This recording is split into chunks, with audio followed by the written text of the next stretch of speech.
തിരുവനന്തപുരം ആൽത്തറ വിനീഷ് വധക്കേസിൽ ശോഭ ജോൺ അടക്കമുള്ള പ്രതികളെ വെറുതെ വിടാനിടയാക്കിയത് 19 സാക്ഷികളുടെ കൂറുമാറ്റത്തിന് പിന്നിൽ ഗുണ്ടാ സംഘങ്ങളുടെ ഒത്തുതീർപ്പാണ് എന്നാണ് സൂചന. കൊല്ലപ്പെട്ട വിനീഷിന്റെയും ശോഭ ജോണിന്റെയും സംഘങ്ങൾ പരസ്പരം തീരുമാനിച്ച് മൊഴി മാറ്റിയെന്നാണ് സൂചന. അമൽ തെനമറമ്പിൽ അതിലെ വിവരങ്ങൾ നൽകും. അമൽ, തിരുവനന്തപുരം നഗരത്തെ ഞെട്ടിച്ച ഒരു കൊലപാതകമായിരുന്നു. അതും പോലീസ് ആസ്ഥാനത്തിന് തൊട്ടടുത്ത് നടന്ന കൊലപാതകം.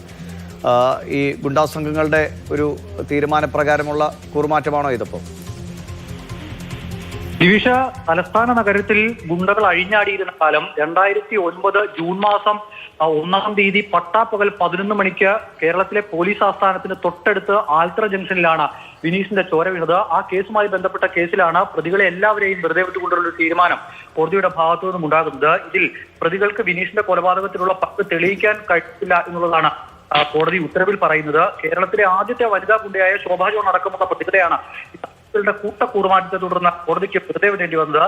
വിനീഷിന്റെ കൂട്ടാളികളും ശോഭയുടെ സംഘങ്ങളും നേരത്തെ ദിവിഷ് സൂചിപ്പിച്ചതുപോലെ ഒരു ഒത്തുതീർപ്പ് നടത്തിയിട്ടുണ്ട് എന്നുള്ളതാണ് മനസ്സിലാക്കുന്നത്. ഇവർ തമ്മിൽ പരസ്പരമായ ചില കേസുകൾ ഉണ്ടായിരുന്നു.